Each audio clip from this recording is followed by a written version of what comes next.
Hi there everyone, this is Dan Dix here reporting for Press for Truth, and this just in, the Canadian government will be bombing Iraq for the next 6 months before deciding whether or not to involve combat troops. Now this was the news out of Ottawa today as Foreign Affairs Minister John Baird presented a motion to the House of Commons, and the House was asked to recognize a few things about the Islamic State of Iraq and Syria, who now they are calling this terrorist group ISIL.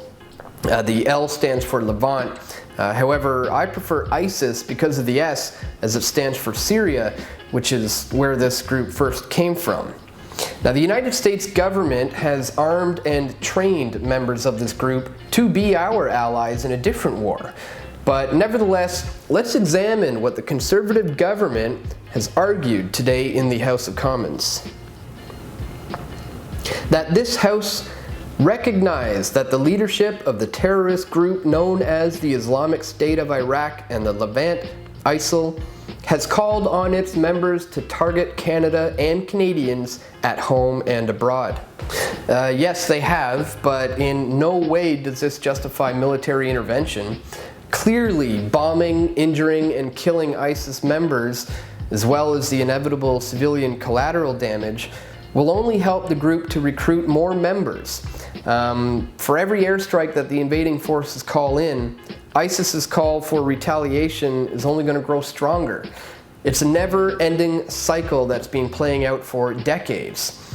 Every US intervention in the Middle East has only further destabilized the region. And now that Harper has set this precedent, Canada's foreign policy has essentially just merged with that of the US.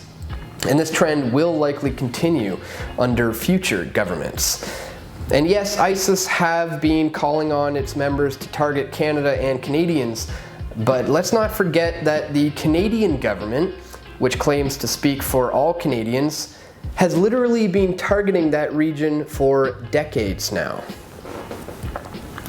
Further, recognize the clear and direct threat that ISIL poses to the people of the region, including members of vulnerable religious and ethnic minority groups who have been subjected to a sustained campaign of brutal sexual violence, murder, and barbaric intimidation by ISIL.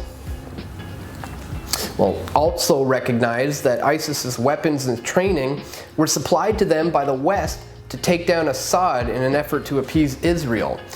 But never mind that, let's just focus on how ruthless these guys are.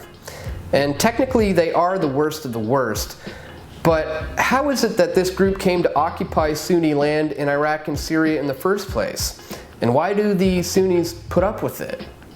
Well, the answer is complex, but it directs right back to the fact that A, the United States government invaded Iraq in 2003 without any precedent whatsoever. B, the only thing the '03 Iraq War accomplished was to drive the Sunnis out of Baghdad and into no man's land. And C, the arbitrary borders of Iraq enforced by world opinion don't allow for Sunni succession. The country is governed by Shiites. In addition, Iran, who may have the largest incentive to see peace in the Middle East, are deemed Canada's enemies, despite playing a helpful role to the Sunnis in Iraq. Now remember that Canada and the US invaded and destabilized Libya, and they are now attempting to do the same thing in Syria. By trying to overthrow Assad in Syria, this military-industrial complex has armed this jihadist group that is a splinter of Al-Qaeda, and as far as beliefs and tactics go, they're virtually one and the same creature. So this situation is 100% the fault of that of the United States government. Canadians are not accomplishing any good whatsoever by supporting this war. Except that unless confronted with strong and direct force, the threat ISIL poses to international peace and security, including to Canadian communities, will continue to grow. Well, that's actually the complete opposite of the truth. If confronted with a strong and direct force, the ISIS threat will grow as this plays into their war propaganda. Every bomb confirms the propaganda ISIS broadcasts to frustrated Muslims that are wondering why the West keeps invading their countries. And secular dictators like Saddam Hussein, Muammar Gaddafi, or Assad are certainly not wonderful people, but clearly the result of removing these leaders has been far worse than the leaders themselves. And let's not forget the official reason for removing these leaders were that they were apparently funding terrorist groups. Well, it's now October 2014, 11 years since the Iraq War, the second Iraq War, and I think it's safe to say now that the American empire are the ones funding these terrorist groups, and that these secular dictators, while not great in the human rights department, were nevertheless leaders of those countries. The problems with those leaders are the business of those people. Just as problems with our leaders is a problem that we as Canadians have to deal with. So unless confronted with strong facts and direct logic, the threat Western democratic states poses to international peace and security, including that to Canadian communities, will continue to grow. Affirm Canada's desire, consistent with Canadian values and interests, to protect the vulnerable and innocent civilians of the region, including through urgent humanitarian assistance. So first we'll bomb you, and then we'll help you to clean it up. Because in Canada, when we go to war, we're nice about it. So sorry about that, eh?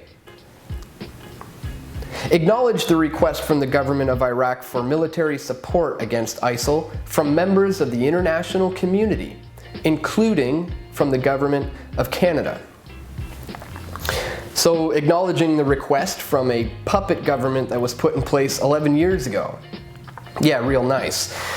Well, the fact is, the Middle East would be better off if countries could succeed and decentralize. There's really no reason why the Shiites in Baghdad should be governing over all of the ethnicities. People can, in fact, govern themselves. Individual sovereignty works everywhere. It is, in fact, universal.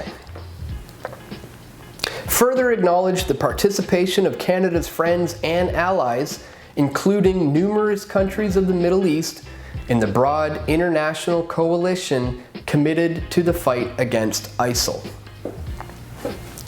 So if the United States jumped off a bridge, would Canada follow?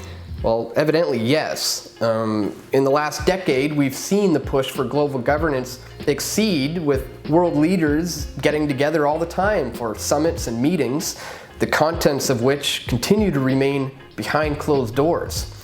So the idea that nations differ on foreign policy is becoming a thing of the past.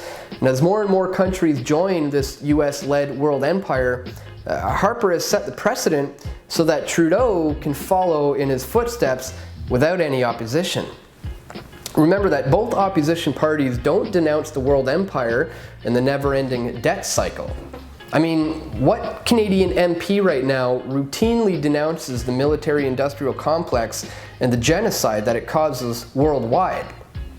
And with the Harper government has succeeded here in Canada, and what other domestic governments have succeeded in with around the world in their countries, is that selling the idea that supporting your allies means going to war when they go to war.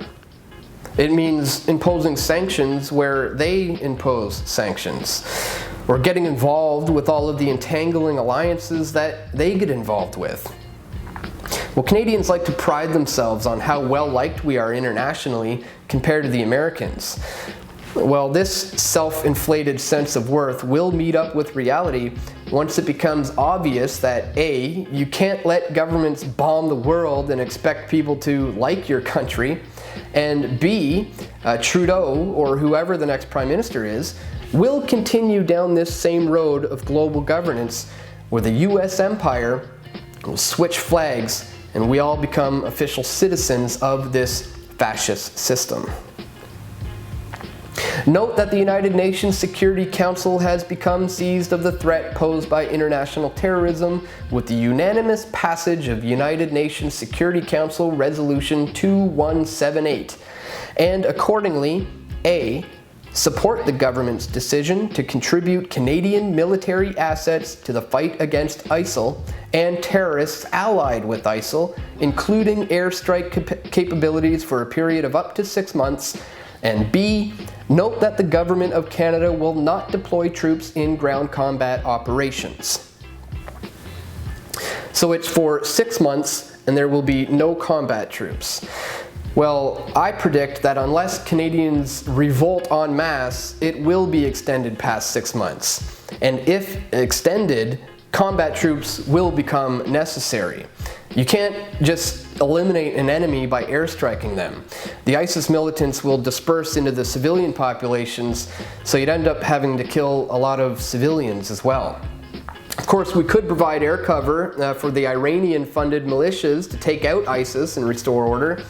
But that's right, Iran is our enemy. So I guess combat troops it is, but not until April of 2015. Continue to offer his resolute and wholehearted support to the brave men and women of the Canadian Armed Forces who stand on guard for us all. That's right, just support the troops, put them in endless unwinnable wars fought for rich bankers and oil men who are seeking to put the final capstone on the nearly completed agenda for a one world government. So thanks for tuning in, folks. Please be sure to check out the links in the description to find where you can follow us on Facebook, Instagram, and Twitter. And we will have more video reports and we'll continue to track this as it develops right here at pressfortruth.ca.